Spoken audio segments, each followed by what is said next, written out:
When it comes to SEAD, the suppression of enemy air defenses, nothing beats the F-16 Viper in DCS. With the help of its HTS pod, the harm targeting system, which allows the F-16 to detect and locate and prosecute emitting radar systems, it is unbeatable. Join me in the flight deck. I'll show you how it works.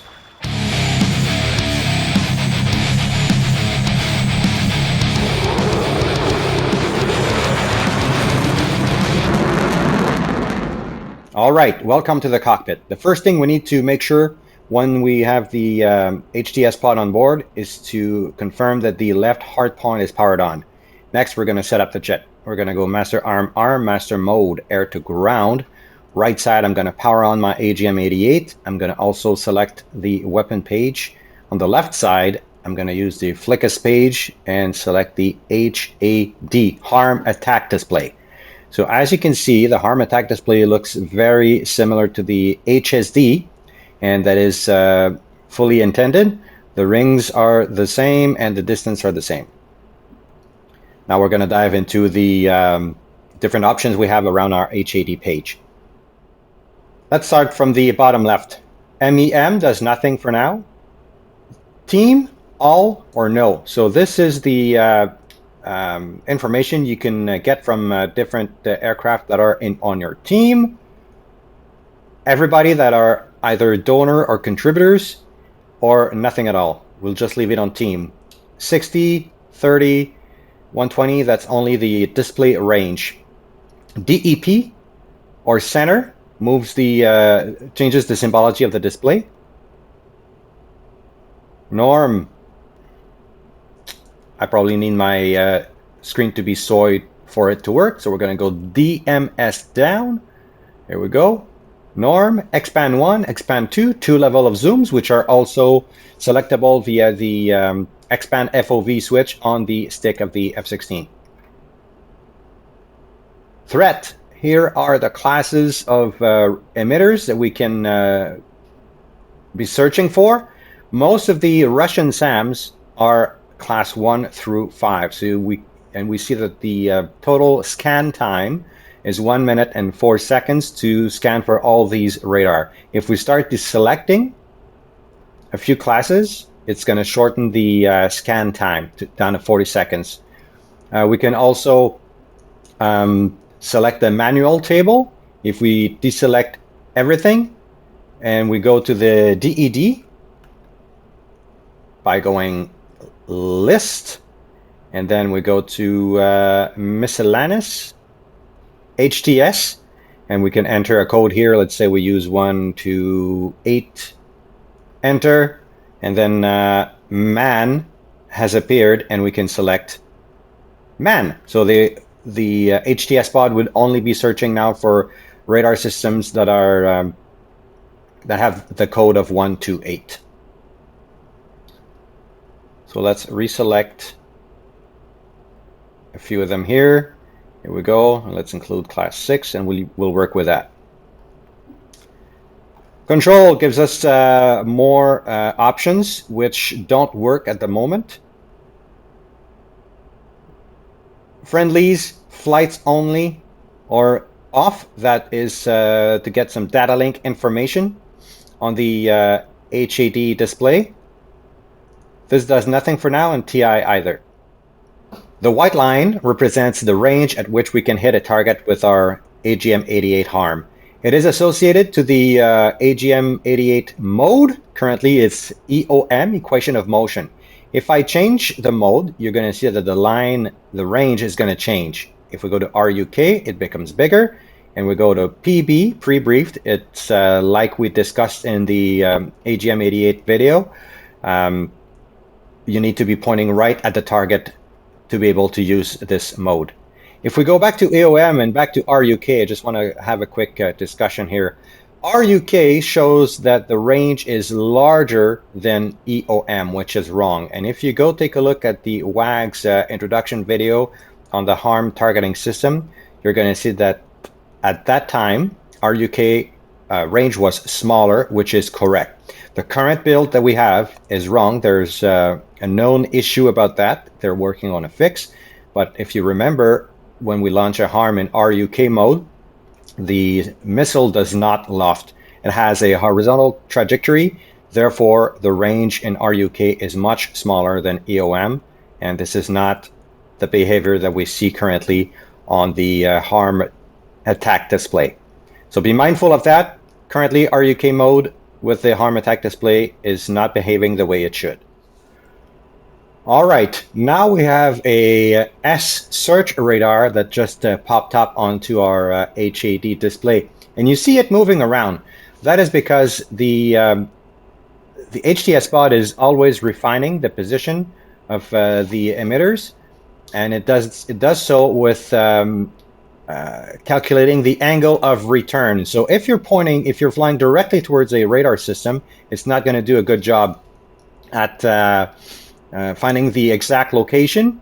But if you have a offset trajectory, just like I have right now, it's going to be able to measure a much more precise position. So I'm going to put my cursor, which I move with my radar cursor, right on top, and I'm going to go TMS up. It goes white and then red, which confirms a successful data transfer to the missile. Now I'm just going to make a quick pause here. So what we see is a line of information that populated at the top of the display. 47 degrees, that is always in reference to our aircraft. 12 o'clock is 360 degrees. 3 o'clock would be 090. So we're almost at 45 from our aircraft. So it shows the azimuth or bearing from our position. So 47 degrees to the right. This is the long axis value of uncertainty and the short axis value of uncertainty. Because the HTS pod builds an ellipse, and each time the angle changes, it builds another ellipse. I'm going to show a picture of it right now. And as we go along, these positions will refine. So 16 nautical miles means that in this direction, the radar could be 16 miles this way or 16 miles this way. And in the short axis, it could be 1.1 mile either in this direction or 1.1 mile in this direction. Currently showing a probability of positioning value of 3. The lowest is 5 and the best is PGM1. PGM1 is only achievable when you have team members flying with you and using the TDOA function, which we'll show later in the video, which allows all the aircraft to use their HTS pod as a team to triangulate the position of an emitting radar. So we'll just keep going and try to get the best we can have as a single ship, which is PGM2. Once we do, we're going to try to put our eyes on the SAM site. Here we go, PGM2. So now it's a 15-mile position error in the long axis and 1.1 in the short axis. So we're going to transfer our attention to our targeting pod and see if we can put our eyes on it.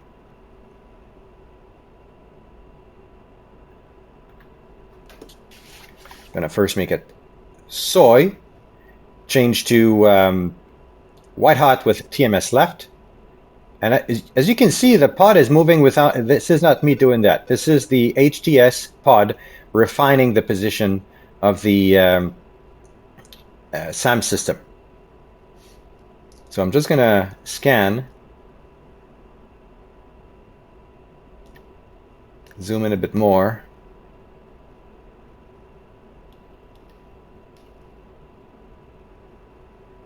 Oh, maybe that's it right here.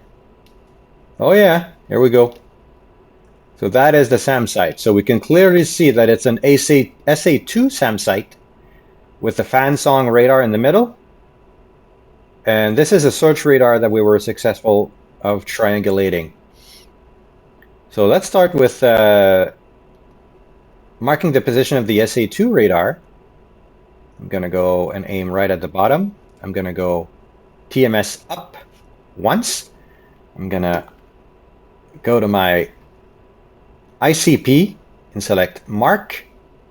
I got TGP on my DED, and I'm going to go TMS up. Whoop, I'm going to refine my aim. Here we go, TMS up. Now I got a mark point on this one. And I'm going to go to my search radar and press TMS up. And I got another mark point created. These steps are optional, but it helps a lot with situational awareness and battle damage assessment afterwards. So if we come up to our HAD page, our HAD page, make it soy, now we have an SA2 populated, and we're going to go TMS up on this guy.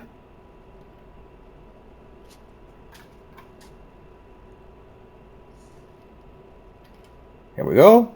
White, red, successful transfer. And as we can see with a PGM5, the error could be, the HTS estimates the position to be either 25 miles in this direction, 25 in this direction, and 2 miles on either side here. So this is really not good, and it would be really hard to find the position of the SAM site with these kind of values. And also you see 86 degrees, that is to our right, 3 o'clock.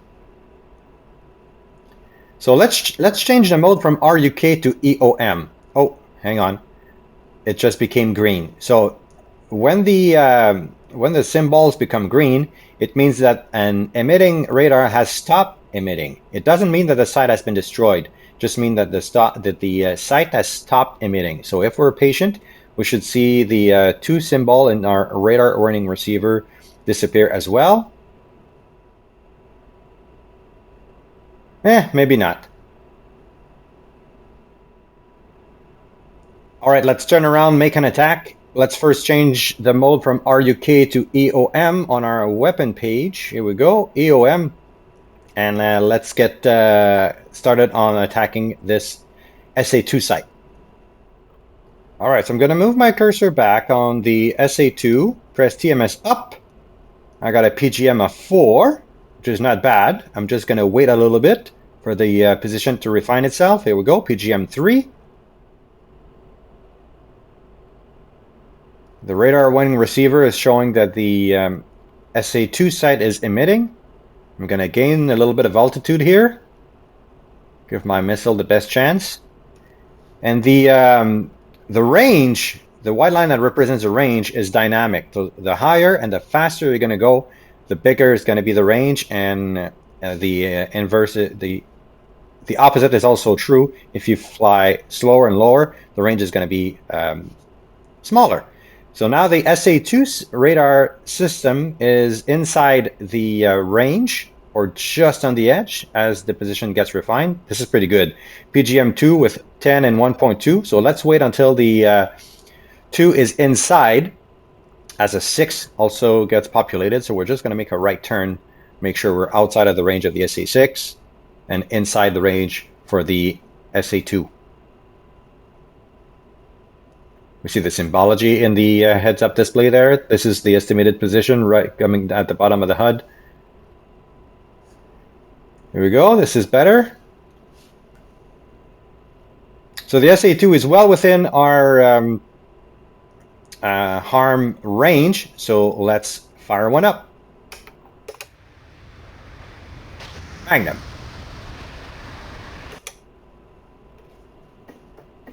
And now I'm just going to steer to the right.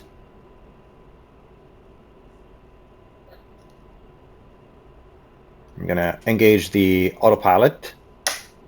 We're going to go to the TGP page.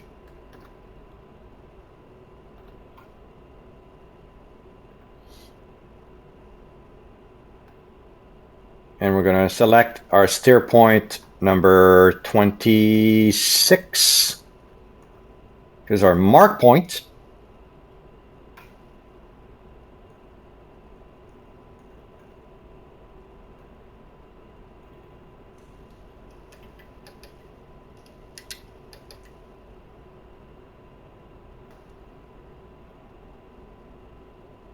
We're flying in some clouds. It's really hard to see. Okay, kicking the autopilot off. I'm going to try to dive below these clouds.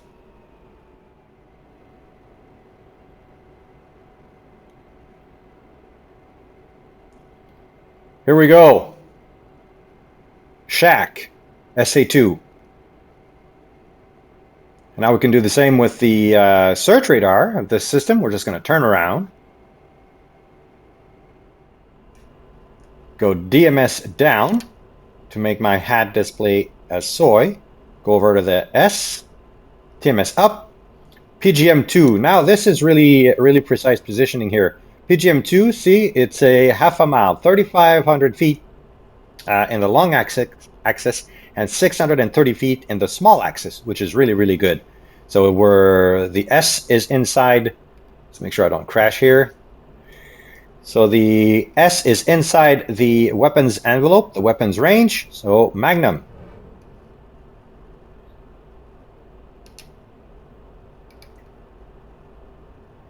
Let's go to the TGP.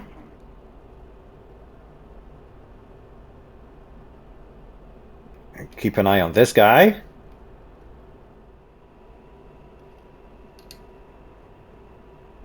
On my weapon page, it tells me that the missile should be there in about 30 seconds.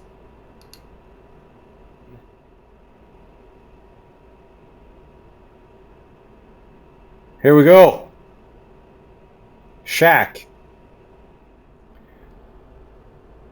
All right, now we have an SA6 that's just populated. So let's say that you're flying with a bunch of friends and they are not F-16, so they don't have an HTS pod, and they would really like to help you on a seed mission. So what we can do is go TMS up on the SA6. Now it's going to stay white because I'm out of AGM-88, but still the pod can triangulate a position. So we're now on a PGM-3, so let's wait to get a better position. So we're going to give ourselves some angles. We're going to offset to the right to help refine the HTS, to help refine the position of this emitting radar system. So we're now down to a PGM of 2, which is good enough. So if we go TMS left, we've got the estimated location of the SA6 system on the DED page now. So we got lat, long, and elevation, and even a time of flight of our missiles. So these coordinates we can give to other platforms like F-15s or F-18s, and they can help on the seed mission. Or even after we've destroyed the radar system, if we want another platform, let's say even an A4 that would like to go and drop some bombs, we can pass those coordinates along, and they can help out in a DED mission. Now let's go take a look at TDOA. All right, now we're going to fly the exact same mission, except this time I have a couple friends with me. So let's see how TDOA, time difference of arrival, works. So the TDOA, time difference of arrival, makes use of your team members' F-16's HTS pod to help you triangulate the position of a emitting radar. So what we're going to do is turn towards our expected SA2 site, prepare the airplane, and then we're going to make an example. Master arm, master mode, air to ground, power up the AGM-88, select the weapons page, make sure we are in EOM, which we are. Left side, I'm going to use the Flickus page, select the HAD, harm attack display, and then make it soy. All right, we are now 60 miles away from our search radar from earlier. So if I go on it, press TMS up, we see the information bar, which shows that the system is 340 degrees from us. So yes, a little forward and left. And the long axis error is 22 miles, the short axis 2 miles, the PGM of 5, which is really not that great. So I'm going to request the help of my F-16 friends by going TMS left long. There we go. So shortly we should see them split, take an angle, and see their dashed lines. Here we go. So everybody is contributing now. I've got 3 more F-16. So the 4 of us are trying to triangulate the position of this search radar. And you can see that very quickly it went down to PGM2, and the error is really small, 3,000 feet roughly in both axes, which is really, really precise. So if we were to go to our TGP, the TGP would probably be right on site. If I make it soy, go white hot, zoom in, here we go. See, we're almost exactly on it. And if we go back to our HAD,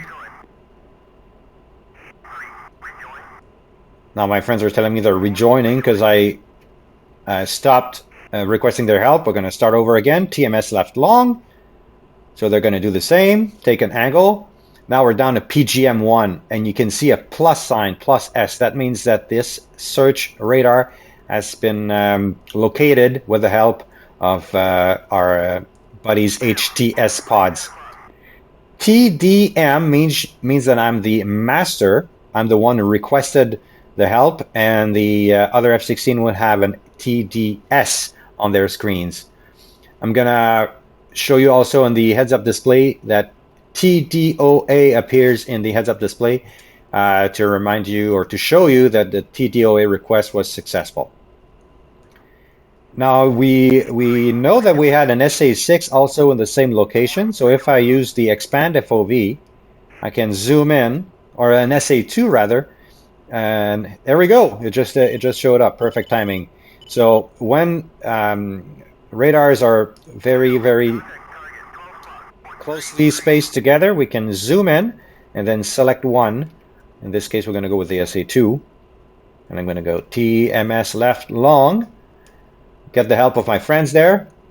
So currently PGM3, and very quickly once the start helping me, we're going to go to PGM2 with a very, very precise location. And if I go to my TGP, are we still over clouds? Yes, we are. I'm going to dive down. Now the SA2 is trying to lock us up.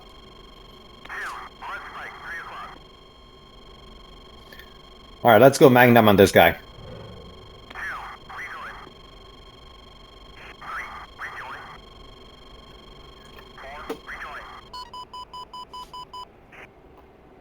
Missile launch on us. We're going to go 90 degrees to it.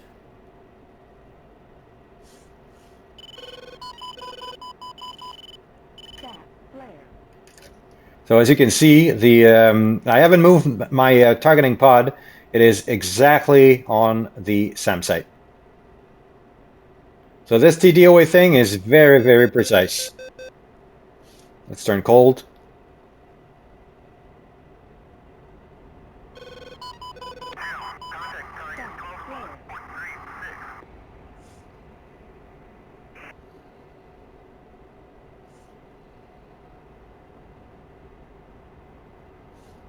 Turn right.